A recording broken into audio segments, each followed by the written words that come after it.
राजस्थान विधानसभा चुनाव 2023 संपन्न हो चुके हैं। भीलवाड़ा संसदीय क्षेत्र के विधानसभा 61 प्रत्याशियों का भाग्य बैलेट में बंद हो गया है।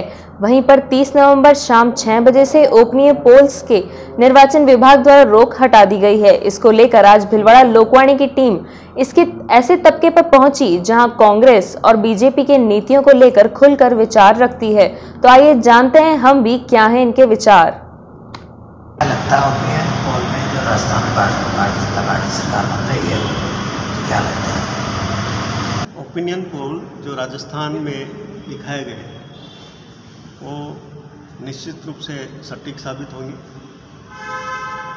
और पोल टू पोल जो एक तरह से रिजल्ट आया है उसमें निश्चित रूप से भारतीय जनता पार्टी में राजस्थान में भारतीय जनता पार्टी की सरकार बनती है। जनता ने प्रधानमंत्री जी मोदी जी की नीतियों को और भाजपा को अब अंगीकार किया है। विशेष रूप से जो महिलाओं का वोटों परसेंटेज था और वो बढ़ा, पूरे राजस्थान नहीं चारों विधानसभा में, पांचों विधानसभा में बढ़ा है। वो ये दर्शाता है कि मोदी जी की जो नीतियां हैं वो आयुष्मान भारत हो, उज्ज्वला गैस हो या और भी अनेक गृहिणियों के लिए और विशेष रूप से गरीब तबकों के लिए जो उन्होंने काम किया उसका रिजल्ट निश्चित रूप से आने वाले 3 तारीख को दिखेगा और हम बहुत अच्छे बहुमत से राजस्थान में सरकार बनाएंगे। रही बात भीलवाड़ा की, तो भीलवाड़ा में भी एमओएस स्थिति यही रहेगी और यहाँ से भारतीय जनता पार्टी के जो उम्मीदवार हैं वो अच्छे मतों से विजय से प्राप्त करेंगे। भीलवाड़ा संसदीय क्षेत्र में मतदान का प्रतिशत बढ़ा है, क्या वजह है? भीलवाड़ा संसदीय क्षेत्र में ग्रामीण क्षेत्रों में जो वोटिंग परसेंटेज बढ़ा है, मेरी मान्यता है कि राजस्थान के यशस्वी मुख्यमंत्री श्री अशोक गहलोत जी ने जो 7 गारंटियाँ दी, इसके अलावा उनके कार्यकाल में जो चिरंजीवी योजना दी, जो ओल्ड पेंशन स्कीम लागू की, वही एक कारण है कि जिसकी वजह से 500 रुपये में सिलेंडर देना, फूड टैक्स देना, 100 यूनिट बिजली की दरें सबके लिए कम करना, 2000 यूनिट तक किसानों के लिए कम करना, ये सारी ऐसी व्यवस्थाएं थी जिसकी वजह से ग्रामीण क्षेत्रों में वोट प्रतिशत बढ़ा है। और भीलवाड़ा संसदीय क्षेत्र में आपने देखा होगा कि हर बार शहरों के अंदर वोट प्रतिशत का रुझान ज़्यादा रहता है, लेकिन जैसे अपन उदाहरण के लिए भीलवाड़ा विधानसभा क्षेत्र की बात करें तो पिछली बार 2018 में जो मतदान हुआ था उसी के समकक्ष 67% मतदान भीलवाड़ा शहर में हुआ है। और भारतीय जनता पार्टी के से संबंधित 2 लोग यहाँ पर चुनाव लड़ रहे हैं। ऐसी स्थिति के अंदर हमको ये लगता है कि जब 2 आपस में लड़ता है तो तीसरा व्यक्ति जीतता है। और निश्चित रूप से कहीं कहीं एससी का, एसटी का, ओबीसी के बहुत बड़े वर्ग का और जिस समाज से हमारे कैंडिडेट खड़े हुए हैं उनका, अगर सबका प्रतिशत को हम जोड़ें तो भीलवाड़े से विधानसभा क्षेत्र के अंदर 2 की लड़ाई में कांग्रेस की जीत निश्चित रूप से यहाँ पर होगी। आसींद का मामला है, आसींद में अंतर्राष्ट्रीय खिलाड़ी आगामीलाल मेवाड़ा जी चुनाव वहाँ से उन्होंने लड़ा है और मेरी ये मान्यता है कि वहाँ पर भी त्रिकोणीय संघर्ष है। ऐसी स्थिति में वहाँ से भी आगामीलाल मेवाड़ा जी जीतेंगे। मांडल विधानसभा क्षेत्र में चाहे कितनी बड़ी फाइट सामने हो धर्म के नाम पर, जो राजनीति वहाँ पर की गई है, लेकिन जो काम विकास के मांडल विधानसभा क्षेत्र में हुए हैं, मेरी ये मान्यता है कि वहाँ पर भी रामलाल जी जाट निश्चित रूप से जीत करके हमारे सामने आएंगे। बाकी लोग अलग अलग बातें भली करते रहो। और आज साड़ा विधानसभा क्षेत्र का मामला है। भीलवाड़ा में देखा जा रहा था कि त्रिकोणीय संघर्ष था, कांग्रेस से मोदी नारायणवाल थे, वही भाजपा से ईटा संघर्ष था, लेकिन इन दोनों के विपक्ष में निर्दलीय प्रत्याशी के रूप में अशोक कोठारी के मैदान में उतरे और जिनको माना जा रहा है कि भाजपा के कुछ नाराज लोगों द्वारा समर्थन दिया गया। तो क्या उसका फर्क पड़ेगा? भीलवाड़ा में एक तरह से जो चुनाव है निश्चित रूप से एक रोचक चुनाव है, किंतु मैं ये कहना चाहूँगा भारतीय जनता पार्टी का जो वोटर है, और विशेष रूप से जो मोदी जी ने कहा है कि हमारा निशान केवल कमल, तो भारतीय जनता पार्टी का वोटर निश्चित रूप से भाजपा को ही वोट देगा। कुछ विचारधाराएँ, कोई आधार, कोई चीज़ें अलग हो सकती है, शायद अशोक जी कोठारी ने इनके लिए चुनाव लड़ा, वो भी कुछ सोच समझ के लड़ा होगा, किंतु अंततः विजय श्री भाजपा की होगी। और भाजपा के पक्ष में मैंने मतदान के दिन भी देखा है, लोग बाग घर से चलाकर बिल्कुल अपने आप अंदर जाकर वोट दे रहे थे, और वो वोट जो स्थिर वोट है, मैं सोचता हूँ कि जो आवाज़ नहीं कर रहे थे वो भारतीय जनता पार्टी को मिलेगी। जैसा कि आपने बताया कि भीलवाड़ा में त्रिकोणीय संघर्ष है, आसीन में त्रिकोणीय संघर्ष है, और मांडल विधानसभा जिसके अंदर केवल भाजपा और कांग्रेस के बीच में है। लेकिन मेरा सवाल ये भी बोला कि विकास के नाम पर मैं वही कहना चाह रहा हूँ कि मांडल विधानसभा क्षेत्र में केवल विकास के नाम पे वोटिंग चल रही है, और जबकि सामने से जो वोटिंग की डिमांड है भाजपा की तरफ से केवल धर्म के नाम पर वोट मांगे जा रहे हैं, ये ऐसा आपका कहना है। भीलवाड़ा के अंदर आप जो बता रहे हैं कि दो की लड़ाई में तीसरे को फायदा होता है, लेकिन भीलवाड़ा की जो कांग्रेस है उसमें कहीं ना कहीं भीतरीघात और गुटबाजी का नुकसान। कतई गुटबाजी अब के इस कांग्रेस के चुनाव में हमको कहीं देखने को नहीं मिली। सब कांग्रेस जन एक होकर के लगे, और इसीलिए हम कह रहे हैं कि परिणाम हमारे पक्ष में आएंगे। कहीं ऐसा तो नहीं कि निर्दलीय प्रत्याशी भी भाजपा से हैं और विठल सिंह अवस्थी भी भाजपा से हैं, तो भाजपा के नाम पे दोनों में से एक प्रत्याशी विजय हो? भीलवाड़ा का जागरूक मतदाता है, और पिछले 25 सालों से भीलवाड़ा के उम्मीदवार हमेशा जीतते आए हैं। लोकसभा में हमने हैट्रिक की है, विधानसभा में हैट्रिक की है, और चौथी बार भारतीय जनता पार्टी के पक्ष में वोट निश्चित रूप से होगा। कारण कि मैंने आपको कहा कि भारतीय जनता पार्टी का वोट जो है वो बिल्कुल स्थिर है, और मतलब अपने आप में सुमोटो घर पे जा के उन लोगों ने मतदान केंद्र पर जाकर अपना वोट किया।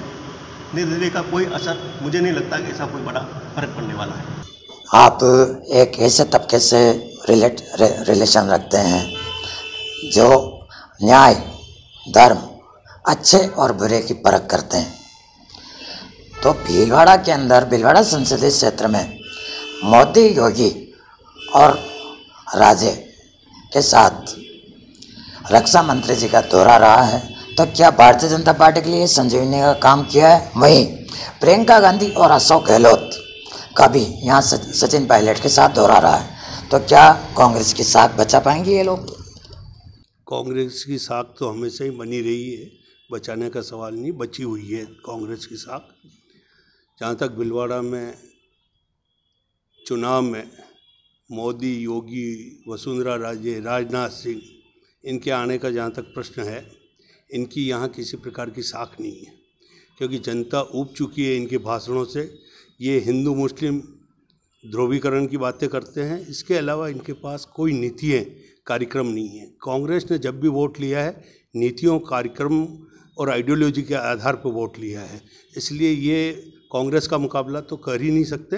रहा सवाल कि आज की तारीख में क्या होने वाला है, तो भीलवाड़ा में जैसा कैलाश जी भाई साहब ने बताया है कि त्रिकोणीय संघर्ष है, भाजपा के वोट बटे हुए हैं और कांग्रेस के वोट इंटैक्ट है। तो कांग्रेस में किसी प्रकार की कोई भीतरघात नहीं हुई है, कोई सबोटेज करके खड़ा नहीं हुआ है, बागी नहीं है, कोई निर्दलीय ऐसा आदमी नहीं है जो कांग्रेस आइडियोलॉजी का या कांग्रेस के वोट काट सकता हो। इसलिए निश्चित रूप से मैं मानता हूं कि भीलवाड़ा प्रॉपर में ओम जी नारायणवाल जीतेंगे, हगामी लाल जीत रहा है, जैसा आपने बताया कि वहाँ त्रिकोणीय संघर्ष है और भाजपा के वोट बटे हुए हैं और कांग्रेस के इंटैक्ट वोट हैं। और उसका परिणाम पिछली बार हमने देखा कि 153 वोट से हगाम जी के सुपुत्र हारे थे, तो वो सारा का सारा होके कम से कम 8-10-15 हज़ार के वोटों से हगामी जीतेंगे। रामलाल जी का जहाँ तक सवाल है, उन्होंने इतना विकास कराया है कि मांडल में आज दिन तक विकास नहीं हुआ है, तो विकास की बातें जब कांग्रेस कर रही है और गहलोत साहब की जो योजनाएं हैं, 7 गारंटियाँ हैं, चिरंजी योजना वर्ल्ड की बेस्ट योजना है, जहां घर झोंपड़े बेचने पड़ते थे, खेती बेचनी पड़ती थी इलाज कराने के लिए। आज इलाज कितना महंगा हो गया, 25 लाख का जहां तक इलाज और इंश्योरेंस और 10 लाख का अलग से चिरंजीव में है। तो ये योजना वर्ल्ड भर में कहीं नहीं है, हिंदुस्तान की बात ही छोड़ दीजिए आप। तो मेरा कहना है कि इसका इम्पैक्ट बहुत पड़ा है। और ये कह रहे हैं कि हम 400 रुपये में सिलेंडर दे देंगे। अशोक गहलोत जी की नकल करना चाह रहे थे, उन्होंने तो करके बताया। 500 रुपये में सिलेंडर उज्ज्वला योजना वालों को दिया है उन्होंने। इन्होंने तो एक बार दे दिया उज्ज्वला योजना में, वो सिलेंडर टाँग दिए, इन लोगों ने ईंधन पर आ गए थे। आज की तारीख में 500 रुपये गहलोत सरकार दे रही है, 500 रुपये में जो सिलेंडर, और अब 400 कर दिया। तो उन्होंने नकल निकाल के कहा 450 कर। जनता अच्छी तरह जानती है कि जब दूसरे स्टेट में इन्होंने किसी प्रकार से नहीं कर रखा है मोदी जी ने, तो मोदी जी और गहलोत की साख में यही फर्क है कि गहलोत कर रहे हैं और मोदी जी हवाई बातें कर रहे हैं, गपोड़े मार रहे हैं। तो इन बातों से जनता ऊब चुकी है। इसलिए रहा सवाल सहाड़ा का, सहाड़ा में त्रिवेदी जी जीत रहे हैं, क्योंकि सामने वाला जो उम्मीदवार है केवल पैसे के दम पर आया है। जो राजू त्रिवेदी है वो वर्षों से काम कर रहा है, प्रधान भी रहे हैं, पंचायत समिति सदस्य रहे हैं, जिला परिषद जो भी है, राजनीति में रहे हैं, कैलाश जी के साथ रहे हैं, उनकी भाभी के साथ रहे हैं। तो उनका बहुत अच्छा इम्पैक्ट है और वो भी डेफिनेटली वहाँ से जीतेंगे। ऐसा लगता है कि भीलवाड़ा जिले में इस बार मोदी जी और योगी जी की जो सभा रही है उसकी वजह से भाजपा को संजीवनी मिली है। वो हमारा शीर्षस्थ नेतृत्व है, केंद्रीय नेतृत्व।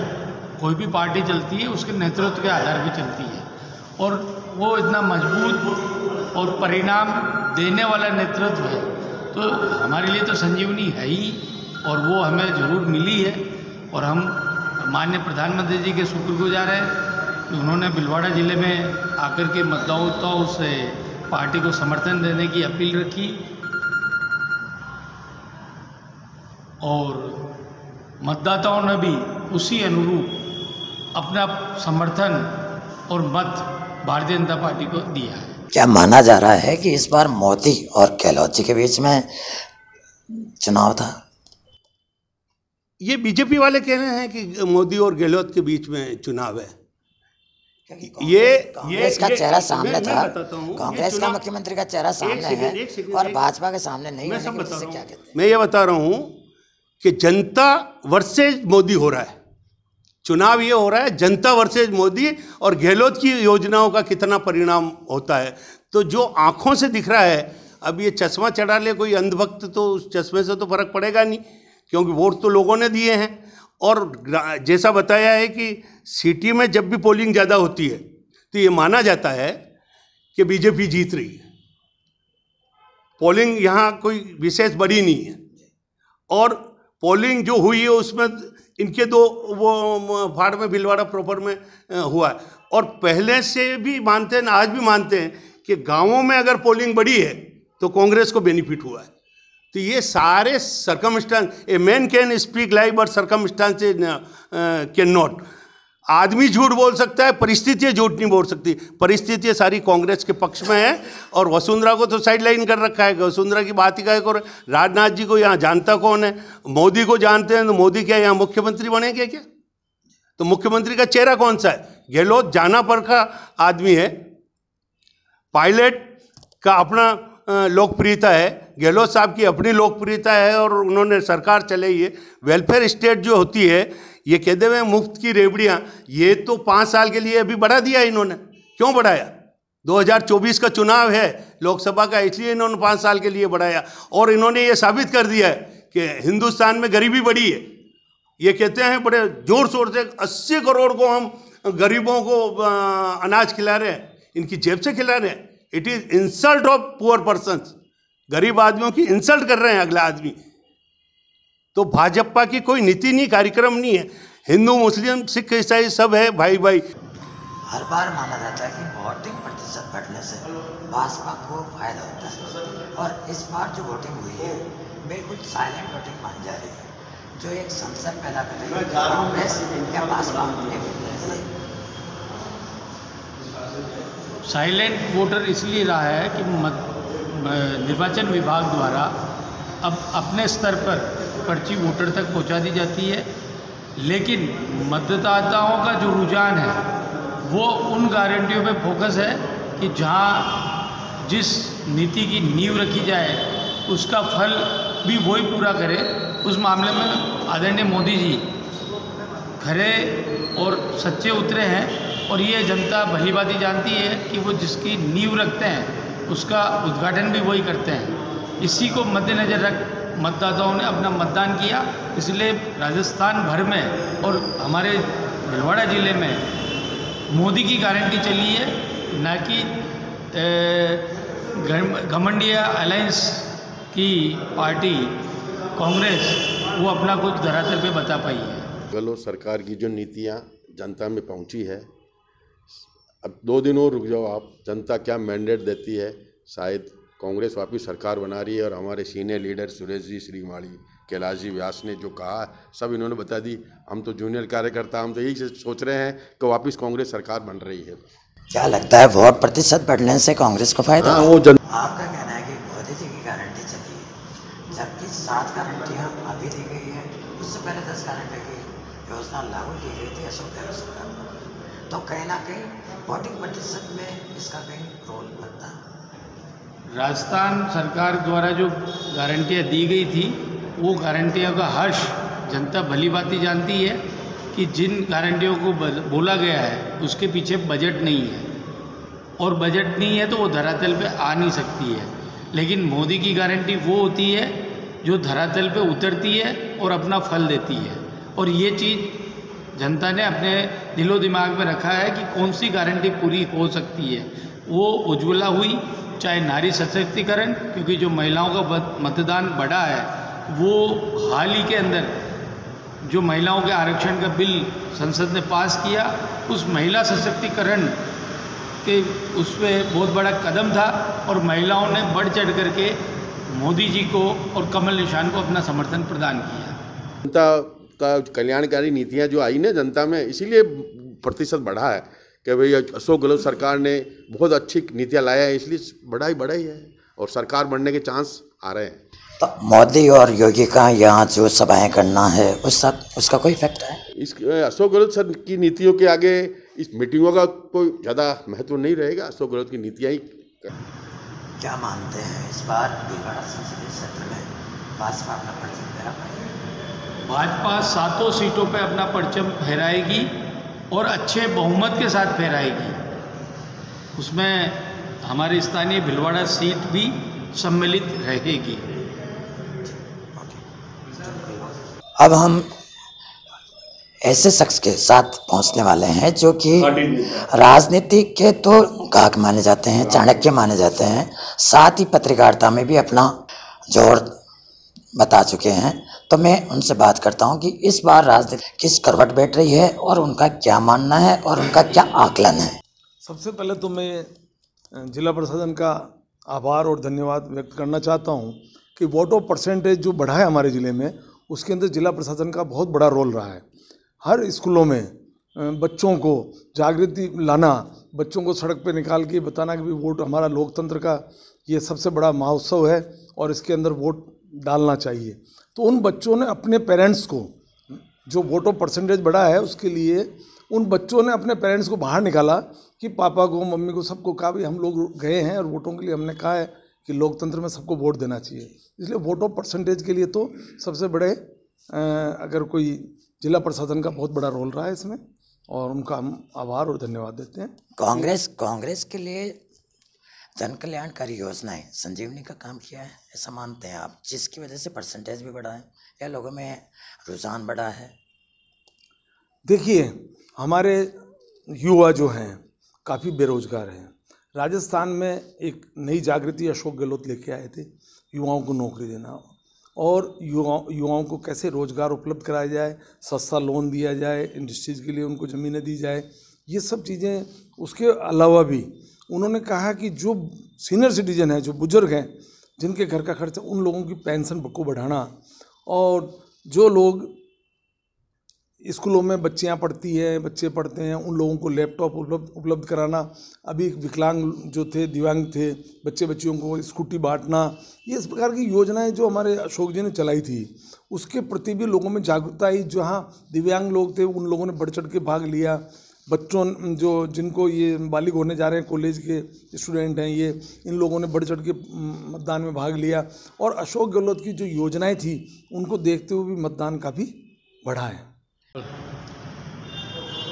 इस बार भाजपा की तरफ युवाओं का रुझान देखा गया है, क्या वजह है कि युवा पूरी तरह से भाजपा के पक्ष में चले?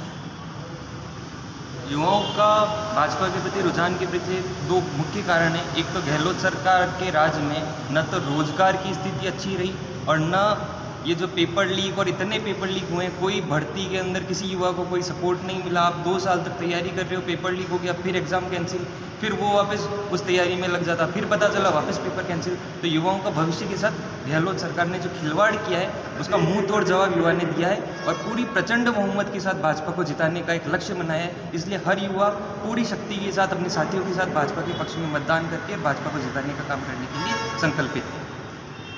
ऐसे माना जा रहा है कि इस बार जो वोटिंग प्रतिशत बढ़ी है और युवाओं का रुझान भाजपा की तरफ भी बढ़ा है, तो क्या मानते हैं क्या वजह रही जिसकी वजह से भाजपा ही युवाओं के लिए पार्टी की? सर, युवा पढ़ा लिखा है और भ्रमित होता नहीं है बहुत इजीली। 2-4 मुद्दे हैं जिन पे युवा मुख्य रूप से चुनाव के अंदर सोचता है। पहला, उसको शिक्षा, फिर उसके बाद रोजगार और उसके बाद उसको अपना उद्यम स्थापित करने के लिए कोई सपोर्ट। तीनों लेवल पे उसको भाजपा की ओर से एक पॉजिटिव रुझान दिखता है, क्योंकि मोदी गवर्नमेंट स्टार्टअप इंडिया लेकर के आई है।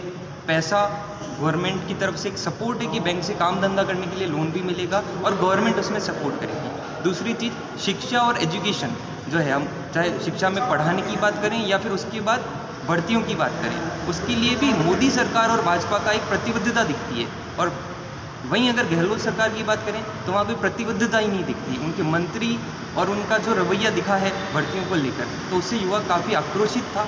यही कारण रहा कि युवा भाजपा के पक्ष में गया।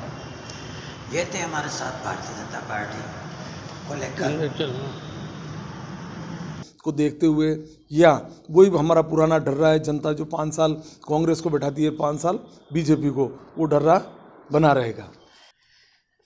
आपकी जहाँ तक बात सुनी जाए और मानी जाए तो कांग्रेस अगर सरकार बनाती है तो जिस प्रकार 5 साल निकले हैं, गहलोत साहब और सचिन में विवाद चलता रहा, तो आने वाले समय में भी ये विवाद बना रहेगा या इसका निपटारा हो जाएगा?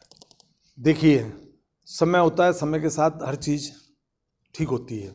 समय आया चुनावों का, अशोक गहलोत और सचिन पायलट के बहुत अच्छे आज मधुर संबंध हैं, मिलजुल के इन्होंने मीटिंगें की है और काफ़ी कांग्रेस पार्टी का प्रचार किया, सीटें ला रहे हैं, कांग्रेस दोनों ही मिलके ला रहे हैं। और भविष्य में भी मुझे ऐसा लगता है कि विदिन 6 महीने से इनके साथ जो आपस में अच्छे मधुर संबंध हुए हैं वो बने रहेंगे। और उन्हीं को देखते हुए हम ये जानते हैं कि आगे भी ये लोग मिलकर ही कांग्रेस को मजबूत करेंगे, सरकार चलाएंगे। और ऐसा कोई विवाद अब भविष्य में इन दोनों के बीच में नहीं होना चाहिए। भीलवाड़ा संसदीय क्षेत्र की 7 विधानसभाओं के चुनाव हो चुके हैं, साथ ही इस बार प्रतिशत भी बढ़ा है, तो किसको बहुमत मिलने वाला है? आपके आकलन से क्या लगता है? देखिए, मैंने पहले भी कहा था कि अभी सब भविष्य के गर्भ में है, 3 तारीख को ही पता चल पाएगा। क्यों हमारा जो मतदाता है इतना साइलेंट है कि वो कुछ भी नहीं बता पा रहा है, न किसी को बताता है अंदर किसको वोट कास्ट करके आया है। मेरे भी काफ़ी प्रयास रहे कि मैं कुछ पता करूं, मैंने 2-3 विधानसभाओं में पता भी किया, लेकिन वही बैलेंस बराबर आता है, किनारे किनारे है। बीजेपी और कांग्रेस किनारे किनारे है। एक भीलवाड़ा में जो फाइट है 3 जनों के बीच में, वो भी किनारे किनारे है। क्लियर कुछ भी नहीं कह सकते कि कांग्रेस की कितनी सीटें जिले में आ रही है और बीजेपी की कितनी आ रही है, क्लियर नहीं कह सकते। भीलवाड़ा के वरिष्ठ नागरिक इस मामले में क्या सोचते हैं कि ओपिनियन पोल के तहत भाजपा बहुमत लेके आ रही है, क्या मानते हैं? भाजपा निश्चित तौर से भारी बहुमत से जीत रही है। भीलवाड़ा की 7 विधानसभा से भारतीय जनता पार्टी के उम्मीदवार जीत रहे हैं और प्रदेश में भारतीय जनता पार्टी की सरकार बनने जा रही है, जिसका नेतृत्व हमारी नेता वसुंधरा राजे करने वाली है। जहाँ तक ये नेतृत्व की बात आ रही है, मोदी जी का कहना है कि केवल कमल के चेहरे पर इस बार का चुनाव लड़ा गया है। कांग्रेस में सामने था अशोक गहलोत, लेकिन बीजेपी में मुख्यमंत्री का कोई चेहरा सामने नहीं है। तो क्या मानते हैं? कांग्रेस में वर्तमान में कांग्रेस की सरकार है, इसीलिए जो मुख्यमंत्री है वही उसका चेहरा अपने आप स्वाभाविक रूप से हो रहा है। भारतीय जनता पार्टी अभी विपक्ष में थी और अब सत्ता में आ रही है, तो इस अंतर को पाटने के लिए भारतीय जनता पार्टी ने मोदी जी के चेहरे पे चुनाव लड़ा, कमल के निशान पे चुनाव लड़ा। लेकिन जो ही 3 तारीख को नतीजे आएंगे, उसके बाद नतीजे के बाद विधायक दल की बैठक में वसुंधरा जी को विधायक दल का नेता चुना जाएगा। विधिवत रूप से वो फिर भाजपा का चेहरा हो जाएगा। ये थे हमारे साथ भीलवाड़ा जिले के ऐसे तबके के लोग जो कि राजनीति और सामाजिक मामले में अपनी पकड़ रखते हैं और सूझबूझ रखते हैं, जिन्होंने ये बताया कि भीलवाड़ा की ओपिनियन पोल में जहां भाजपा पूर्ण रूप से बहुमत में आ रही है और राजस्थान में सरकार बना रही है, तो इनका ये मानना है कि भाजपा की सरकार बनेगी और राजस्थान का विकास होगा। मैं सुरेंद्र सागर, लोकवाणी के लिए।